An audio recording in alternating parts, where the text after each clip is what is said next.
Hello friends, माझं नाव आहे प्रीती पाटील जगदने आणि आपण बघत आहोत लोकसत्ता पेपर 1 मेचा स्पेक्ट्रम अकॅडमी करून आपलं सर्वांचं सहर्ष स्वागत. आज आपण पहिली न्यूज बघणार आहोत, ती आहे दुसरी लाट तरुणासाठी प्राणघातक आहे. ओके, जी दुसरी लाट आहे ती तरुणांसाठी प्राणघातक का ठरलेली आहे, कारण 31 ते 50 वयोगटातील मृत्यूच्या संख्येत आपल्याला वाढ झालेली दिसते. 31 ते 50 वयोगटातील रुग्णांमध्ये अतिस्थूलपणा, उच्च रक्तदाब, मधुमेह, इतर आजार आपल्याला दिसत आहेत. अनेक रुग्ण उशिराने दाखल होत आहेत. काही तरुण लक्षणं आढळली तरी 7 दिवसात गृहविलगीकरण काढतात आणि गंभीर प्रकृती झाली, एकदम सिरियस झाले की मग रुग्णालयात जातात. मग त्यांची परिस्थिती आटोक्याबाहेर येण्यास वेळ लागतो किंवा आटोक्याबाहेर कोणाकोणाची येत नाही, त्यामुळे त्यांचा अकाली मृत्यू होतो. आता आंतरराष्ट्रीय पातळीवर भारताचे प्रतिनिधित्व करणारा सौराष्ट्रपट्टू म्हणजे तो बॉडी बिल्डर होता एक जगदीश लाड म्हणून, त्याचं बडोदामध्ये काल निधन झालं आणि तो 34 वर्षाचा होता. आणि रोहित सरदाना जे आज तकचे पत्रकार होते, त्यांचं पण 41 वर्ष होतं. या दोघांचा पण कोरोनाने मृत्यू झालेला दिसतोय. त्यामुळे जास्तीत जास्त लवकर 18 ते 44 वयोगटातील लोकांना लसीकरण करणे खूप गरजेचे आहे.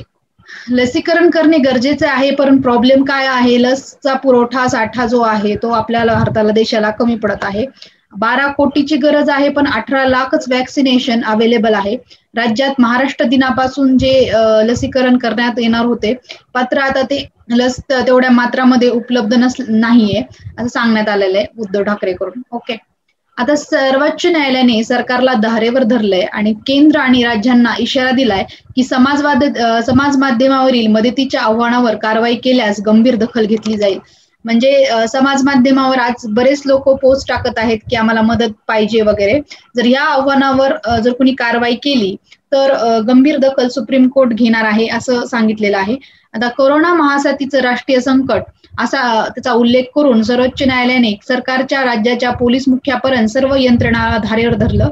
समाज माध्यमावरील नागरिकांना, तक्रारींना, मदतींना, आव्हानांना दिशाभूल ठरून त्याची मुस्कटदाबी केल्यास तो थेट न्यायालयाचा अवमान समजला जाईल असाच इशारा न्यायालयाने दिला.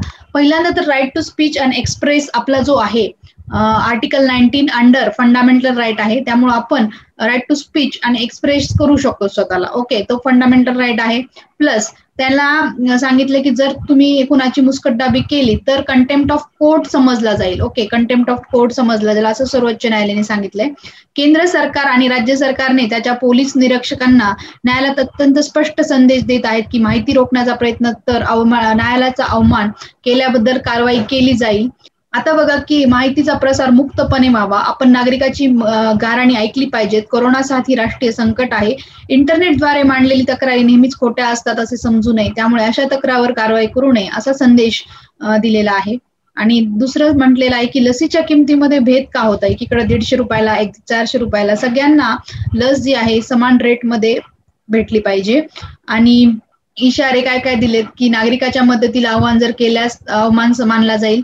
प्राणवायूचा जो तुटवडा आहे, डॉक्टरांची कमतरता यासारख्या संदेशाबाबत देखील केंद्र सरकार, राज्य सरकार, पोलीस महासंचालक कारवाई करू नये. कारवाई केल्यास सर्वोच्च न्यायालय अवमान समजलं जाईल आणि माहितीचा मुक्त प्रसार होणे आवश्यक आहे. आपण नागरिकांचे म्हणणे ऐकले पाहिजे असे सुप्रीम कोर्टने सांगितलेले आपल्याला दिसते. आता हे जे कंटेम्प्ट ऑफ कोर्ट आहे, कंटेम्प्ट ऑफ कोर्ट जो आहे, जे सुप्रीम कोर्टचं एक इनिशिएटिव्ह मानलं जातं, suo motu initiated proceeding of contempt of court. आता बघा की ह्याच्या कॉन्स्टिट्यूशनच्या कोणत्या कोणत्या प्रोव्हिजन्स आहेत की त्याला सुप्रीम कोर्टला एम्पॉवर करतं. तर आर्टिकल 129 मध्ये सुप्रीम कोर्टला पॉवर दिली जाते की पनिश करा, जर न्यायालयाचा तुम्ही अवमान केला तर 129 जे कलम आहे त्याच्या अंतर्गत सुप्रीम कोर्टाला परमिशन दिलेली आहे. तसेच आर्टिकल 142 सब क्लॉज 2 मध्ये सुप्रीम कोर्टला इन्व्हेस्टिगेट करण्यासाठीची पॉवर दिलेली आहे की अवमान केलाय का नाही सुप्रीम कोर्टचा, त्याच इन्व्हेस्टिगेशन करा. आता आर्टिकल 215 म्हणजे कलम 215 मध्ये हायकोर्टला देखील कंटेम्प्ट ला शिक्षा देण्यासाठी परमिशन आहे.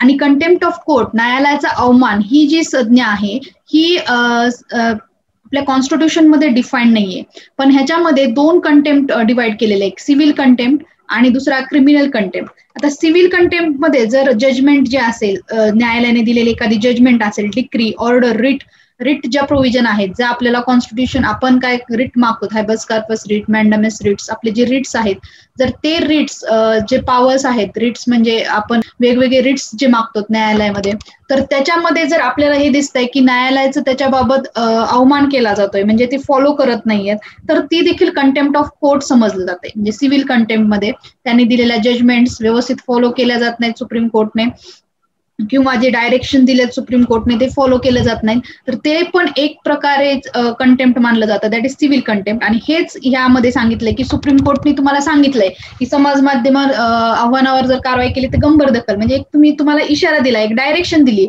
आणि जर ह्याच्या विरुद्धात तुम्ही जर वागलात तर तो कंटेम्प्ट समजला जाईल. हे यांच्या सिव्हिल कंटेम्प्ट आहे. ओके. आणि दुसरा जो होता तो क्रिमिनल कंटेम्प्ट. ह्या केस बाबत क्रिमिनल कंटेम्प्ट नाही लागू होत. ओके.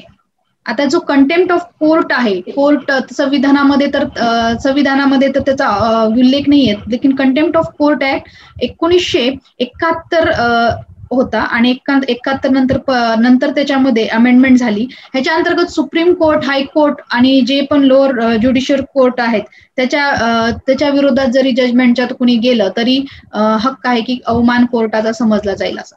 नेक्स्ट जी आपली महत्वाची न्यूज आहे ती आहे की ज्येष्ठ विधिज्ञ सोली सोराबाजी यांचं निधन झालेलं आहे. आता देशातील प्रसिद्ध विधिज्ञ माजी महाधिवक्ता महान्यायवादी सोली सोराबाजी यांचं शुक्रवारी एका रुग्णालयात कोरोनामुळे निधन झालेलं दिसतंय. आता बघा की महान्यायवादी म्हणजे कोण हो? जर महान्यायवादीचा अभ्यास केला तर महान्यायवादी म्हणजे आपले अटॉर्नी जनरल ऑफ इंडिया. त्यांना विधिविषयक कायदेशीर सल्ला देणे हे महान्यायवादीचं प्रमुख कार्य समजलं जातं. आता आपण बघूया की राज्याच्या राज्यघटनेमध्ये आर्टिकल जे 76 आहे ते स्पेशल अटॉर्नी जनरल साठीचं आहे, कलम 76. तर भारताच्या राज्य व्यवस्थेतील सर्वोच्च कायदा अधिकारी जर कुणाला समजलं जात असेल तर ते आहे अटॉर्नी जनरल ऑफ इंडिया. सरकारचा मुख्य कायदेविषयक सल्लागार, एक तो कायदेविषयक सल्लागार पण असतो. आणि महान्यायवादीची निवडणूक कोण करतो? राष्ट्रपती मंत्रिमंडळाच्या साह्याने राष्ट्रपती त्यांची काय करतो? नेमणूक करतो. ओके. आता त्याच्यासाठी त्या नेमणूकसाठी म्हणजे अटॉर्नी जनरल ऑफ महान्यायवादीच्या नेमणूकसाठी काय प्रोव्हिजन्स आहेत की त्यांनी 5 वर्ष सुप्रीम कोर्टचं जज म्हणून काम पाहावं, 10 वर्ष हायकोर्टचा वकील असावं, आणि ज्युरिस्ट म्हणजे एक वेगळ्या प्रकारचा युनिक क्वालिटीज त्याच्यामध्ये असाव्या. आता टाइम पिरियड आणि ह्या जे अटॉर्नी जनरल ऑफ इंडिया आहेत, जे महान्यायवादी आहेत, यांना कसं काढायचं आणि त्यांचा टाइम पिरियड हा कॉन्स्टिट्यूशन मध्ये मेन्शन नाहीये. ओके. आता ह्याच्यामध्ये त्यांना सर्वोच्च न्यायालयामध्ये इतर कुठल्याही न्यायालयात, आता सपोज स्टेटने एखादी फाईल केस केली सेंटर विरुद्ध किंवा कुणाविरुद्धही, पण जेव्हा सर्वोच्च न्यायालयात राजकीय क्षेत्रातल्या येथील कुठल्याही न्यायालयात सरकारच्या बाजूने जर कोण लढणार असेल तर तो आहे attorney general of India. Okay. सेंटरसाठी अटॉर्नी जनरल ऑफ इंडिया वेगळा असतो आणि स्टेटसाठी वेगळा असतो. आता सार्वजनिक दृष्ट्या आता बघा, एक आर्टिकल 143 नुसार आपल्याला माहिती आहे की कधी कधी काय करतो राष्ट्रपती काय करतो की ओपिनियन मागतो. कुणाचं ओपिनियन मागतो? की सुप्रीम कोर्टच्या जजच्या ओपिनियन होतं. ऍक्च्युअल मध्ये राष्ट्रपतीच्या नावाखाली तुमचा जो कायदेशीर अधिकारी असतो, महान्यायवादी जो असतो, तो राष्ट्रपतीच्या नावाखाली त्याचं प्रतिनिधित्व करतो. आणि 105 नुसार जे पण विशेष अधिकार आपल्या मंत्रिमंडळाला आहेत ते सर्व विशेष अधिकार हे अटॉर्नी जनरल ऑफ इंडियाला देखील आहेत. सगळे विशेष अधिकार जे आहेत, फक्त मताधिकार जो आहे, मताधिकार म्हणजे मत करण्याचा अधिकार जर टायअप झाला तर ते मताधिकार आपल्याला अटॉर्नी जनरल ऑफ इंडियाला नाहीये. ओके फ्रेंड्स, तर अशी आपण माहिती बघितली. आता बघा की त्यांचं कोरोनाने निधन झाले, महान्यायाधीश 91 वर्षाचे होते. मानवी हक्काचे खंदे समर्थक याचे तत्कालीन PV सिंग, अटल बिहारी वाजपेयी यांच्या काळामध्ये हे महाधिवक्ता म्हणून त्यांनी काम केलेलं आहे. राष्ट्रपती रामनाथ कोविंद, उपराष्ट्रपती व्यंकय्या नायडू, पंतप्रधान नरेंद्र मोदींनी त्यांचं एक निधनाबाबत दुःख व्यक्त केली. सोला सोराबाजी यांनी कायदेतज्ञ व नात्याने अनेक पुस्तकं लिहिली. त्याच्यामध्ये कायदा व न्याय, प्रसार माध्यमावरील सेन्सरशिप, आणीबाणी या विषयावर त्यांनी लेखन केलेले आणि आवाज देखील उठवला आहे.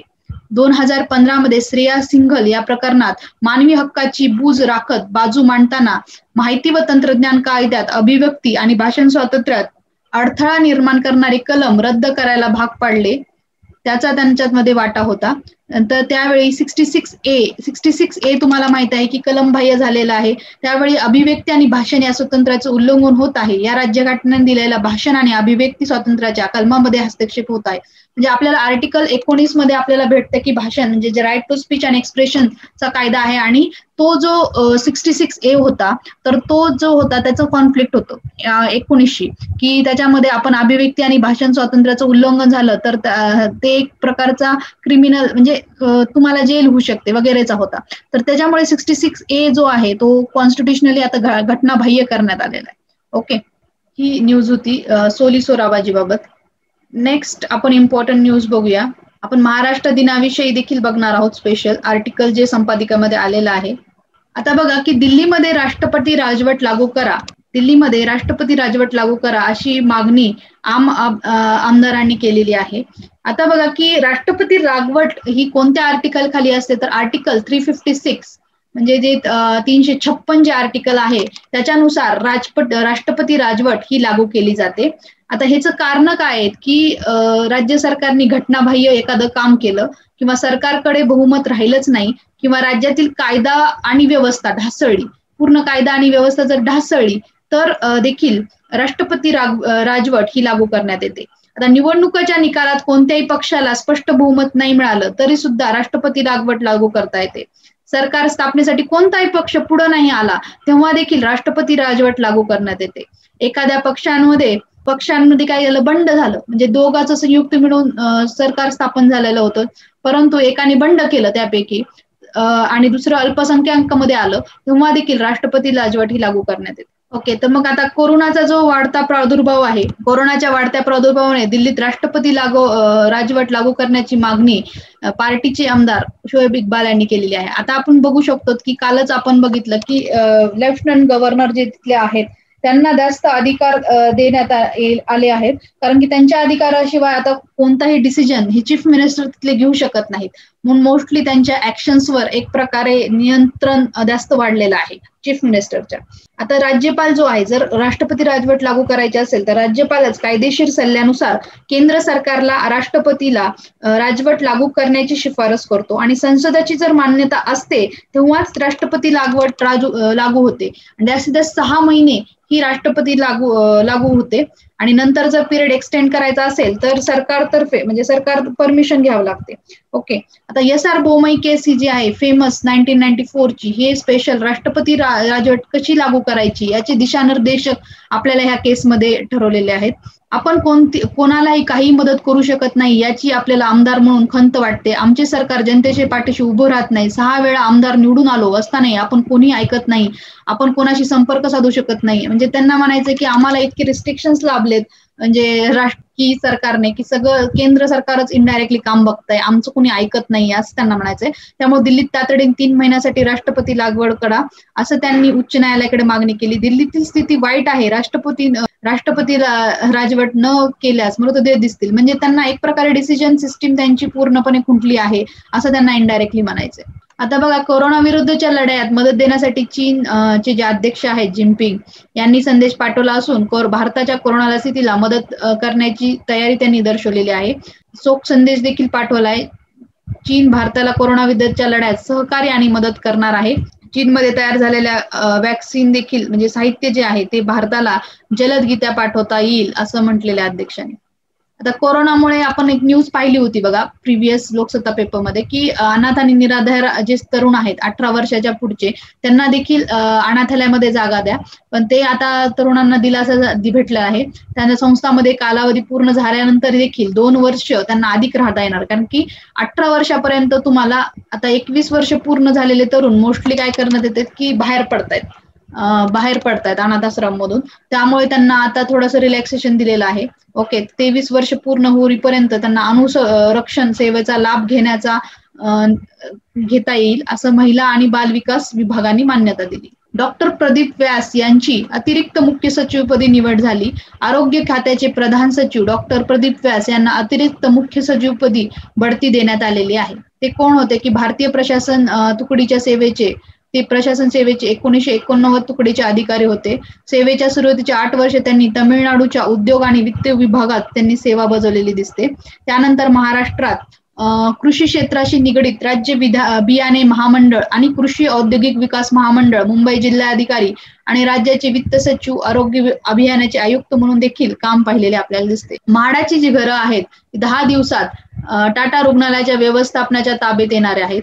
टाटा कर्करोग रुग्णालय उपचार घेणाऱ्या रुग्णाच्या नातेवाईकाची गैरसोय दूर करण्यासाठी मानवी दृष्टिकोनातून त्यांना नाममात्र ₹1 भाड्याने 100 घरं उपलब्ध करून देण्याचा महत्वपूर्ण निर्णय गृह विभागाने घेतला आहे. शुक्रवारी याबाबत शासन निर्णय निर्गमित करण्यात आला असून यंदा 10 दिवसात हे घरे रुग्णालय व्यवस्थापनाच्या ताब्यात दिली जाणार असल्याची माहिती देखील गृहनिर्माण मंत्र्यांनी दिलेली आहे.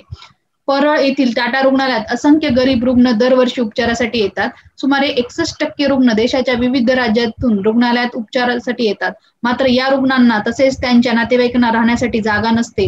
त्याच्यामुळे त्या रुग्णांचे नातेवाईक काय फुटपाथवर उड्डाणपुढाखाली आसरा घेतात. त्यामुळे रुग्ण तसेच नातेवाईकांची होणारी गैरसोय दूर करण्यासाठी म्हाडाची जी घरं आहेत ती 200 घरं उपलब्ध करून देण्याचे आव्हान जितेंद्र आव्हाड यांनी केले. म्हणजे टेम्पररी बेसिसवर त्यांना एक अवेलेबल करून द्यायची आहेत घरं. आता बघा की आजचं जे आर्टिकल आलेलं आहे ते आहे आसाम बद्दलचं. आसाम बद्दल एक बुक लिहिलेलं आहे, Assam political in post Congress era and 1985 and beyond. त्याच्यामध्ये संध्या गोस्वामीचं एक बुक आहे. एक प्रकारे अनालिसिस खूप सुंदर आहे. तुम्हाला माहितच आहे की आसाम राज्याचं जे लोकेशन आहे, आसाम राज्य जर बघितलं आपण येथे तर उत्तरेस भूटान राज्य सीमा करताना दिसतं. दक्षिण पश्चिमला आपल्याला बांगलादेश हे राज्य सीमा करताना आसामला दिसतं. सोबतच आपल्याला माहिती आहे की त्याच्या सीमा कोण करतं, अरुणाचल प्रदेश आहे, मेघालय आहे, मणिपूर आहे, त्रिपुरा आहे, हे देखील आसामला बॉर्डर करून असतात, नॉर्थ ईस्टचे स्टेट. आता ह्याच्यामध्ये आसामचं पहिलं काय सांगितलंय की त्यांनी एक प्रकारची हिस्ट्री सांगितली आहे की आसाममध्ये आता आसाम जे आहे पहिल्यापासून कसं आहे आणि आतापर्यंत म्हणजे सरकारची जी रचना आहे त्याच्यामध्ये कशी झालेली आहे. आता आसाममध्ये तुम्हाला माहित आहे की वांशिक वाद शेजारील जे बांगलादेशचं तुम्हाला माहित असेल, बांगलादेश जेव्हा तयार झाला 1971 मध्ये तेव्हा बिफोर दॅट की त्याच्यामध्ये काय झालं की बांगलादेशचे जे बरेच लोक होते ते आसाममध्ये येऊन स्थायिक झाले स्थलांतराने. त्यामुळे जे प्रॉपरचे लोक होते इथले ते आता जे मूळचे लोक होते त्यांची मागणी होती की त्यांना त्यांच्या देशाला डिपोर्ट करण्यात यावं. याबाबत खूप पॉलिटिकल कॉन्फ्लिक्ट देखील आपल्याला झालेले दिसतात. आता राज्यातील संख्येने अल्प परंतु त्या विभागात प्रभावी असलेले वांशिक समूह अस्मिता शेजारील बांगलादेशातून स्थलांतराच्या मुद्द्याभोवती केंद्रित असलेले राजकारण या सगळ्याच वेध संध्या गोस्वामी यांनी या पुस्तकात घेतलाय. आता 1985 या पुस्तकात घेतला आहे.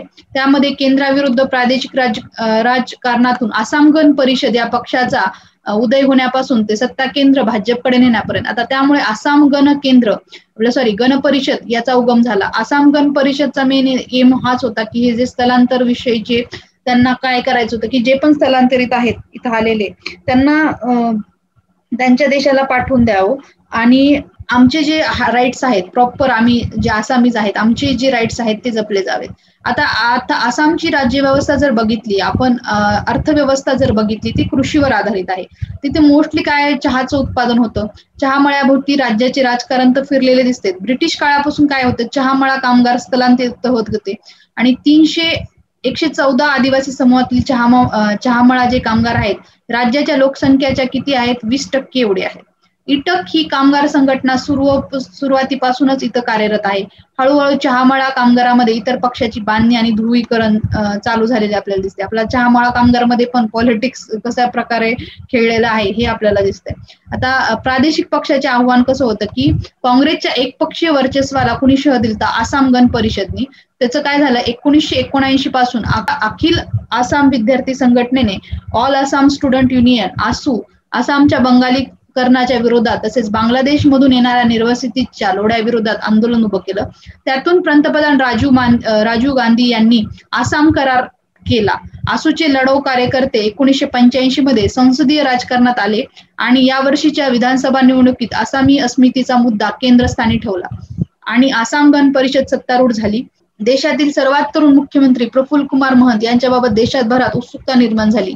विद्यार्थी चळवळीतून आसू महंत यांच्या सहकाऱ्यांना राज्यकारभार मात्र अपेक्षेनुसार करता नाही आला. पुन्हा एकदा काँग्रेस सत्तेत आली आणि राज्यातील एक प्रमुख पक्ष म्हणून गणपरिषद काँग्रेस विरुद्ध जागा व्यापली. राष्ट्रीय पातळीवर काँग्रेस विरुद्धच्या राजकारणात ते सहभागी झाले. आपण बघतो की आसूचा उदय कसा झाला राजकारणामध्ये ते कशामुळे झालं की जे बांगलादेशमधून निर्वासित आलेले होते त्याच्यानंतर राजीव गांधीची करार झाला आणि त्यांनी काय केलं की संसदीय राजकारणात देखील त्यांची एक प्रकारे जागा मिळवली. आता आपल्याला माहिती आहे की जो निर्वासिताचा मुद्दा होता बोडो त्याच्यामध्ये आपल्याला दिसतं की हळूहळू आसाम गण परिषदची आघाडी बोडोमधील प्रभावी गटाची युती या गण परिषदेतून आपल्याला झालेली दिसते. तसेच जे आसामच्या राजकारणातील चर्चेत एक व्यक्तिमत्व जे आहे ते अत्तर उद्योजक जे आहेत अजमल यांचं all India United democratic front हा पक्ष तयार झाला आणि हळूहळू हे सुद्धा फॉर्म मध्ये येऊ लागले, म्हणजे पक्षामध्ये राजकारण चालू झालं. आता ह्याच्यामध्ये आपल्याला पुढे दिसतंय की आपल्याला भाजपने जो मुद्दा पुन्हा उचलून धरला तो म्हणजे काय की आम्ही जास्तीत जास्त लोकांना जो आसाम करार केला होता, इथं आसूचा जो मुद्दा होता मेन की आम्ही डिपोर्ट करू, जे लोक आले आहेत बांगलादेशमधून त्यांना आम्ही परत पाठवू, तर ते जे मुद्दा होता तो भाजपने उचलून धरला इलेक्शन वेळेस आणि त्याला हिंदुत्वाला स्थानिक हिंदू संस्कृतीची जोड दिली की आम्ही स्थलांतरित जे लोक आहेत स्थलांतरित त्यांना आम्ही डबल पाठवू.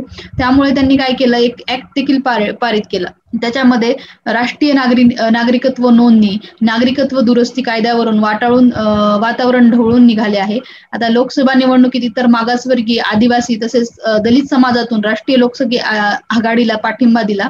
आता सत्तापालट खूपदा झाले आणि आता सगळ्यांना बघायचं की आता हे सत्तापालट कशासाठी होणार आहे, म्हणजे जे मेन मुद्दा धरून बसला. आता प्रत्येक जण काय करतंय की कोणता तरी मुद्दा धरून बघतंय, म्हणजे धरून कोणता तरी पक्ष काय करतोय एक मुद्दा धरून बसतोय, परंतु जे मुद्दे आहेत त्याच्यामध्ये आपल्याला दिसतं की जाती आणि धार्मिक समीकरणे असो किंवा हे स्थलांतरिताचा मुद्दा असो, परंतु जे मेन ग्राउंड लेवलचे प्रॉब्लेम्स आहेत ते सॉल्व्ह करण्याचा प्रयत्न कुणीच करत नाहीये. ओके, हे या लेखामधून आपल्याला दिसतंय.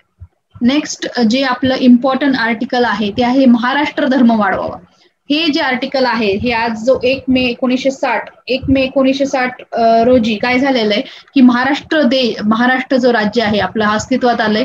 पहिल्यांदा आपल्याला माहित पाहिजे की स्टेट रिऑर्गनायझेशन ऍक्ट 1956 जो होता त्याच्यानुसार आपल्या भाषावर भागाची विभागणी झाली. त्याच्यामध्ये आपला जो प्रांत होता आधी सगळ्यात मोठा प्रांत तुम्हाला माहित असेल बॉम्बे, मद्रास, बंगाल हे प्रांत होते.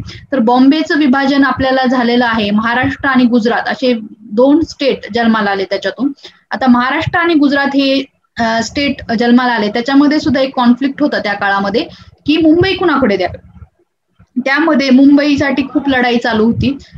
नंतर काय झालं की अनेक कामगार लोकांनी त्याच्यासाठी मुंबई महाराष्ट्राकडे द्यावी यासाठी म्हणजे एक प्रकारे आंदोलनच केल्यासारखं झालं आणि त्याच्यात अनेक हुतात्मे देखील झाले. म्हणजे मोरारजी देसाईच्या काळात अनेक लोकांचं जे आंदोलन होतं ते चिरडलं गेलं आणि त्या चिरडल्या आंदोलनात अनेक जण मृत्यू पावले. त्यामुळे अनेक कामगार हुतात्मा झालेले आपल्याला दिसतात मुंबईच्या लढाईमध्ये. त्यामुळे 1 मे हा दिवस तुम्हाला माहित असेल 1 मे हा दिवस आंतरराष्ट्रीय कामगार दिन आधीपासूनच चालू केला होता. त्यामुळे 1 मे हा आंतरराष्ट्रीय कामगार दिन सुद्धा आहे. आणि आर्टिकल जसं 370 जम्मू काश्मीरचे स्पेशल प्रोव्हिजन आहेत तसं article 371 sub clause 2 article 371 sub clause 2 मध्ये महाराष्ट्रासाठीच्या स्पेशल प्रोव्हिजन्स केलेल्या दिसतात. त्याच्यामध्ये development board, Marathwada development board अशा विविध संबंधित विदर्भ डेव्हलपमेंट बोर्ड संबंधित कायदेशीर शिक्कामार्फत झालेला म्हणजे महाराष्ट्र स्पेशलायझेशन झालेलं आपल्याला कायद्यामार्फत दिसतंय. तर आता महाराष्ट्र राज्य जे आहे हे 61 वर्षाचे झाले.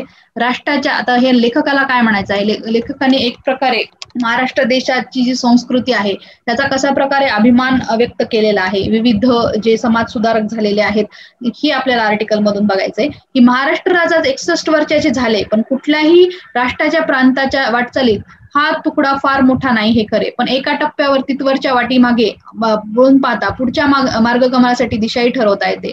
महाराष्ट्राच्या आयुष्यातला 61व्या टप्प्यावर असे मागवळून पाहिल्यास काय दिसते तर 1960 साली आजच्या दिवशी भाषावर प्रांतरचनेत अधिष्ठित झाल्यापासून प्रगत राज्य अशीच महाराष्ट्राची ओळख आहे.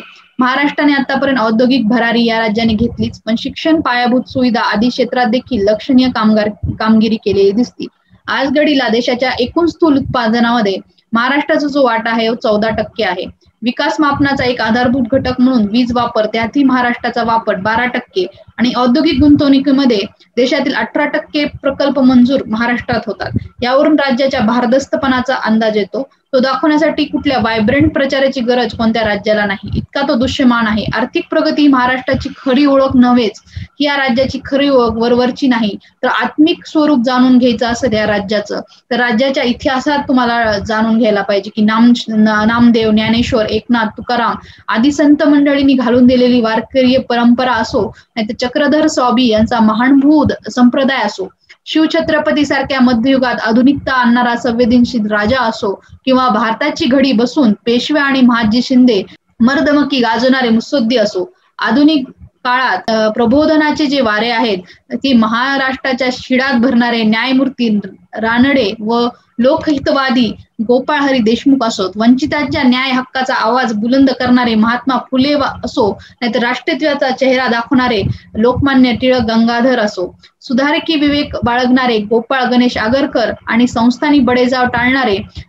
लोककल्याणकारी शाहू महाराज, या देशाची राजघटना लिहिणारे विद्वत्तेचे मेरुमानी डॉक्टर भीमाजीरावजी आंबेडकर असोत, अशा अनेकाच्या कार्याने या राज्याचे आत्मिक स्वरूप म्हणजे समाज सुधारकाचं केवढं महत्वाचं मूल्य योगदान आपल्याला महाराष्ट्राच्या प्रगती मागे दिसतंय, त्याची जाण होते. म्हणूनच भाषावर प्रांतरचनेत आपल्याला झालेला अन्याय पाहून मराठी जनांनी संयुक्त महाराष्ट्राचा लढा दिला, हे राज्य मिळवले आणि महाराष्ट्राने अहिमान अभिमानी दिनले गहिले दिले घेतले करणारे वर्णन 8व्या शतकात उद्योगिक सुरानुसार करून ठेवले. त्याचा प्रत्यय 5-6 वर्षांनी चिकाटीने दिलेल्या लढ्यातून महाराष्ट्र देशाला भेटला.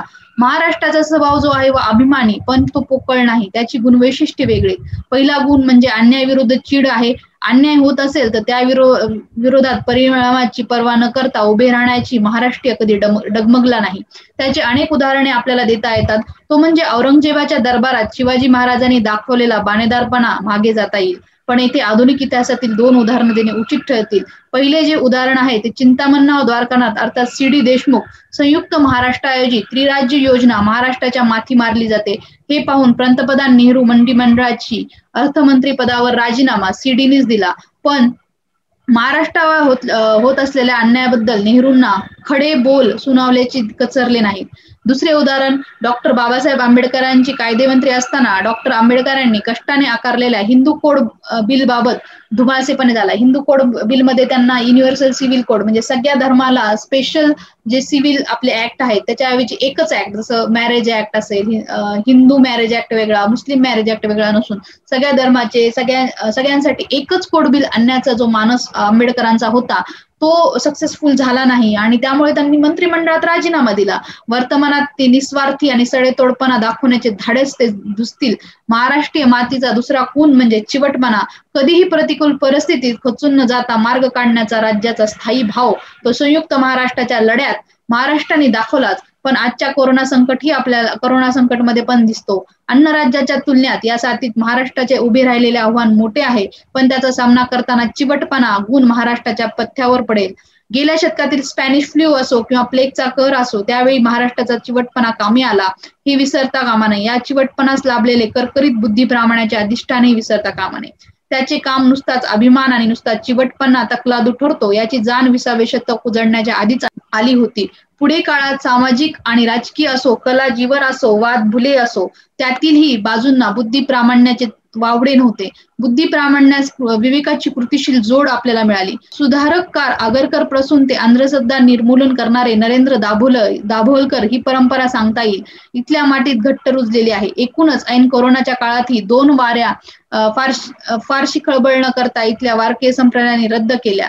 कुंभमेळ्यासारख्या प्रकार इथला जसं उत्तर प्रदेशमध्ये कुंभमेळा घेण्यातच आला तसं इथं वाऱ्या रद्द करण्यात आला. इथे प्रकार घडला नाही आणि राज्य सरकार वारी रद्द करण्यास फारसे कचरले नाही. काय कारण होतं की विवेकी परंपरेचे भान होते ते महाराष्ट्रात आहे. कारण आधुनिकता आणि ब्रिटिशांच्या आगमनाने ते 2 वर्षापूर्वीच नवशिक्षणाचा ओबामा झाला. अनेक विद्याशाखाचा परिचय होऊन जीवन जगण्याची नवी रीतच इथल्या मातीत रुळली आणि प्रबोधनाचे पर्व बंगालसह महाराष्ट्रात देखील चालू झाले. त्यामुळेच राजकारण असो नाही तर समाजकारण, अर्थकारण असो, विज्ञान, गणित वा कला, जीवनाच्या प्रत्येक क्षेत्रातील आधुनिक काळातला देशातला नवा प्रवाह महाराष्ट्रात उदयाला आलाय आणि त्या क्षेत्रात झोकून देऊन काम करायचे असतात. देशाचा विचार अग्रस्थानी ठेवायचा हे व्रत महाराष्ट्रीयांनी कायम पाळले. म्हणून देशाला दिशादर्शक ठरवण्यात अनेक गोष्टीत महाराष्ट्रात प्रथम असलेला दिसतो. महाराष्ट्र कशामध्ये प्रथम आहे? उदाहरणार्थ रोजगार हमी योजनेत, राष्ट्रीय स्वरूप म्हणजेच मनरेगा जिच्यावर टीका करत विद्यमान केंद्रीय धुरीण सत्तेवर आले खरे, परंतु आजही तीच योजना स्थलांतरित मजुराच्या पथ्यावर पडत आहे. पण नवे देऊन त्याबद्दल न मिळवता महाराष्ट्र आणखी नवे काही करण्यात काय मग्न राहिला. हे सारे घडले ते महाराष्ट्राच्या आधुनिक विचार स्वीकारला. तो आधुनिक विचारात नागरी समाज म्हणून राहायचे वृत्त अंतर्भूत केले. त्यासाठी संवैधानिक आणि मानवी मूल्याची चाड आहे. ती मूल्ये पायदळी तुडवली जात आहेत. समर्थ रामदासापासून ते राजाराम शास्त्री भागवतापर्यंत अनेकांनी महाराष्ट्र धर्म हाच खरा धर्म, हा महाराष्ट्र धर्म वाढवण्याची जबाबदारी ही प्रत्येक महाराष्ट्रावर आहे याचे स्मरण 61व्या ह्या महाराष्ट्र दिनी व्हावं एवढीच इच्छा लेखकाची आहे. खरंच हे खूप सुंदर आर्टिकल आहे. ह्या आर्टिकल मधून आपण खूप सारे पॉइंट शिकलेलो आहेत. ओके, नेक्स्ट जे आर्टिकल आहे ते आहे कानसेनाचे महाराष्ट्र घराणे. म्हणजे ह्याच्यामध्ये इन शॉर्ट कसं म्हणजे महाराष्ट्राला संगीताची जोड, महाराष्ट्रामध्ये कसा संगीताचा उगम झाला आणि कशी जोड भेटली ह्याच्यावरून एक आर्टिकल लिहिलेला आहे. त्याच्यामध्ये ज्ञानेश्वर आणि 13व्या शतकात विश्व केवळ आळंदीपुरते मराठीत नसून संत तुकाराम महाराजाकडे जीवनाकडे पाहण्याची काळात कितीतरी पुढचे आहे. आता आपल्याला माहिती की इथं अनेक घराणे उदयात आले. नव्या विचाराचे स्वागत करणारे महाराष्ट्रात ग्वालेर, किराणा, जयपूर, भेंडी बाजार असे आग्रा येथील घराण्यामधील कलावंताच्या प्रतिभेला रसिकाची मनापासून दाद भेटलेली आहे. नंतर विष्णू नारायण भातखंडे, देवधर याच्यासारखे अभ्यासक कलावंत स्वातंत्र्यापूर्वीपासूनच पुढे होते. महाराष्ट्रात संगीताला अनुकूल वातावरण निर्माण होऊ लागल्याने मोठे कलावंत या भागात आपल्याला दिसतात.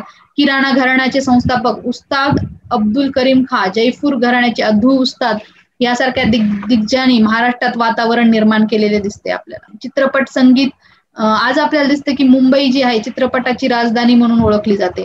अनेक कलागुणांना इथे वाव दिलेला आपल्याला दिसतो. त्याच्यामुळे महाराष्ट्राने आपले स्थान हळूहळू भक्कम केले. त्याच्यामध्ये केसरबाई केरकर, अंजनीबाई मालकर, मोगीबाई कुळकर, पी.बी. पलसुरकर यासारख्या निवासाने राज्य संगीताच्या बाबतीत खरी समाधान राहिले. भारतरत्न भीमसेन जोशी असो, फिरोज दस्तूर, किशोरी आमनकर याचे योगदान जे आहे अमूल्यनीय आहे.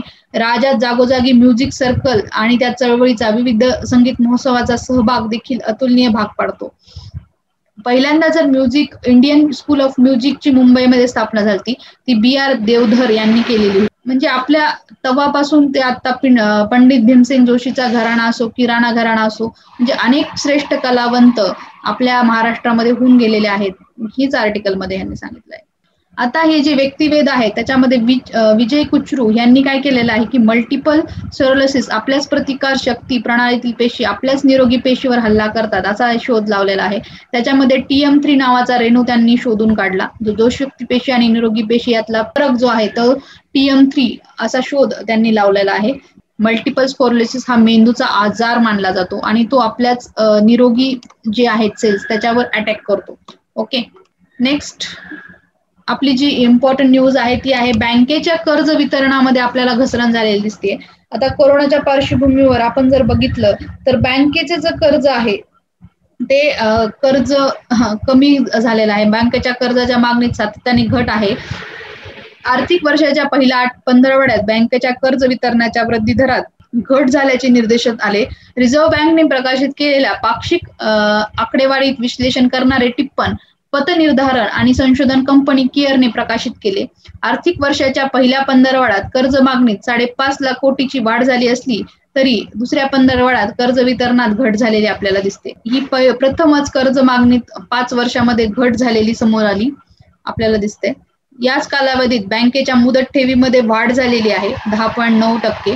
तर अर्थव्यवस्थेत 6 लाख कोटीची अतिरिक्त रोकड सुलभता आहे. हीच रोकड सुलभता मुदत ठेवीतील वाढीला कारणीभूत ठरल्याचा निष्कर्ष ह्या अहवालात मांडलेला दिसतो. आता बजाज ऑटोचे जे अध्यक्षपदी आहेत आपल्याला नीरज बजाज आलेले आहेत. राहुल बजाज दुचाकी वाहनाच्या निर्मिती कंपनीचे ते मानद अध्यक्ष आहेत. चेतक प्रियासारखी स्कूटर तसेच सनी सारख्या मोपेड खऱ्या अर्थात हमारे बजाजचे पर्व रुजवणारे राहुल बजाज हे बजाज ऑटो कार्यकारी अध्यक्षापासून दूर झालेले आहेत. राहुल बजाज दूर झालेले आहेत आणि त्यांचे चुलत बंधू नीरज बजाज यांच्याकडे शनिवारपासून कंपनीची अध्यक्षपदाची सूत्रे देणार आहेत. राज्यसभेचे खासदार राहिलेले राहुल बजाज यांना 5 वर्षासाठी बजाज ऑटोचे मानद अध्यक्ष असतील. 83 वर्षीय राहुल बजाज मोदी सरकारच्या आर्थिक धोरणावरील विरोधी मतात चर्चेत राहिले आहेत. बजाज समूहात ते गेल्या 5 दशकापासून होते. बजाज समूहाचे संस्थापक जमालाल बजाज त्यांचे राहुल हे ज्येष्ठ नातू समूहात 1965 मध्ये दाखल झाले. बजाज ऑटोमध्ये तर 1972 पासून ते होते. कंपनीचे चेतक स्कूटर यांचीच कल्पना होती. प्रिया, सनी आदी दुचाकीही यांच्याच मार्गदर्शकाने तयार झाल्या. 80च्या दशकात नवागत वाहने गटाद्वारे आगेकूच करणाऱ्या कंपनीत राहुल बजाज यांनी 19व्या दशकातील उदारीकरणच्या प्रारंभाच्या माध्यमातून दुचाकी वाहन घटकात अव्वलता प्रदान करत स्कूटर या वाहन प्रकारावर अधिक भर दिलेला आपल्याला दिसतो. राहुल बजाज यांनी 2006 ते 10 दरम्यान खासदार होते. नरेंद्र मोदी सरकारच्या दुसऱ्या पर्वात त्यांनी धोरणाविरुद्ध जाहीर टीका केली होती. पूर्णस्थित मुख्यालय दुचाकी, 3 चाकी, 4 चाकी असलेला बजाज ऑटोचं स्कूटर उत्पादन बंद करण्यावरून त्यांचे पुत्र यांच्यामध्ये त्यांची मतभेद झालेले. आता नीरज बजाज कोण आहेत तर 67 वर्षीय नीरज बजाज हे राहुल बजाज यांचे चुलत बंधू. नीरज बजाज यांनी बजाज समूहातील मुकुंद कंपनीचे अध्यक्षपद भूषवलेले आपल्याला दिसते. बजाज समूहात गेल्या 25 वर्षापासून नीरज बजाज यांची तत्पूर्वी समूहातील बजाज ऑटो तसेच बजाज इलेक्ट्रॉनिक्स वरिष्ठ पदावर जबाबदारी पार पाडली. तसेच Bajaj alliance life, general insurance, जमान लान्सन सारख्या कंपन्यांवर देखील ते संचालक मंडळावर आपल्याला दिसतात. बजाज हिंदुस्थानचे अध्यक्ष शिशिर बजाज हे राहुल बजाज यांचे तर बजाज इलेक्ट्रिकलचे अध्यक्ष शेखर बजाज, ऑटोचे उपाध्यक्ष मधुर बजाज हे नीरजचे सख्खे भाऊ आहेत. टेनिसपटू आणि अर्जुन पुरस्काराचे मानकरी नीरज यांनी इंडियन मर्चंट चेंबरचे देखील अध्यक्षपद भूषवलेले आहेत. म्हणजे नीरज बजाजचं एक प्रकारे अचिव्हमेंट्स काय काय आहेत तर टेनिसपटू होते, अर्जुन पुरस्काराचे ते मानकरी राहिलेले आहेत आणि इंडियन मर्चंट चेंबरचे देखील ते अध्यक्ष राहिलेले आहेत. नेक्स्ट जे आपलं इम्पॉर्टंट न्यूज आहे ती आहे सिडबी यांनी अत्यावश्यक आरोग्य सेवेसाठी निधी सुविधा दिली आहे. पहिल्यांदा आपण बघू की सिडबी म्हणजे काय की भारत सरकारने small industries development bank of India हे 1989 ला पारित केला आणि 2 एप्रिल 1990 साली आयडीबीआयची पूर्ण मालकीची जी उपकंपनी होती, आयडीबीआयची मालकीची उपकंपनी जी होती ती सिडबी ची स्थापना झाली. सिडबी म्हणजे सूक्ष्म, लघु आणि मध्यम उद्योगाचा कर्ज पुरवठा सुलभ आणि सशक्त करणे हे मेन सिडबीचं उद्देश आहे. वित्तीय आणि विकासात्मक त्रुटी भरून काढणे ही सिडबीची उद्दिष्ट आहेत. आता ही जी सूक्ष्म, लघु, मध्यम उद्योगांना SIDBI small industries development bank of India सरकारी कर्ज पुरवठादार संस्थेने श्वास आणि आरोग्य या 2 योजना सुरू केल्यात. त्यांनी 2 योजना सुरू केल्यात. या अंतर्गत ऑक्सिजन सिलेंडर, ऑक्सिजन कॉन्स्ट्रेटर, ऑक्सिमीटर, अत्यावश्यक औषधाच्या पुरवठ्याच्याही संबंधित उत्पादन आणि सेवासाठी निधी उपलब्ध करून देण्याच्या या सुविधा आहेत. कोविड-19च्या दुसऱ्या लाटेमुळे देशात आरोग्य व्यवस्थेवर अभूतपूर्व ताण पडला असून रुग्णांना प्राणवायू आणि अत्यावश्यक औषधाचा पुरवठा करण्यासाठी भारत सरकारने अनेक पावलं उचलल्याची नमूद करण्यात आली. या परिस्थितीत योगदान देण्यासाठी सिडबीतर्फे महासाथीला सामोरे जाण्याची क्षमता वृद्धी करून सुधारणा करण्याचा उपक्रम त्यांनी घेतला. म्हणजे श्वास आणि आरोग्य अशा 2 योजना दिल्यात. त्याच्या अंतर्गत ऑक्सिमीटर, सिलेंडर, औषधाचा पुरवठा ते करणार आहेत आणि अर्थव्यवस्थेवर जो ताण यायला एक प्रकारे कमी करण्याचा प्रयत्न सिडबी मार्फत केलेला आहे. आता प्रमुख क्षेत्रामध्ये काय काय येतात आर्थिक देशातील प्रमुख 8 क्षेत्र जे आहेत आर्थिक वर्षात त्याची 6.8% वाढ झालेली आपल्याला दिसते. तर ही जवळपास 3 वर्षातील वाढ सर्वात उच्च आहे. आता मध्ये प्रमुख क्षेत्रामध्ये काय काय येतात कोळसा, खनिज तेल, नैसर्गिक वायू, इंधन शुद्धीकरण उत्पादने, खते, स्टील, सिमेंट, ऊर्जा या क्षेत्राची वाढ आपल्याला दिसते. आणि मार्च 2020 मध्ये उणे 8.6% होती तर आता ती वाढ झालेली आहे 6.8% ओके. ही खरंच आनंदाची बाब आहे की मॅन्युफॅक्चरिंग सेक्टरची जी मेन कोर सेक्टर्स आहेत त्यांची ग्रोथ आपल्याला होताना दिसते. ओके फ्रेंड्स, चला तर मग स्टे होम, स्टे सेफ कोरोनाच्या काळामध्ये आणि आपण उद्या दुसऱ्या न्यूजपेपरकडे वळूया. तोपर्यंत टाटा, बाय बाय, नमस्ते, have a good day friends. Thank you so much for listening my lecture.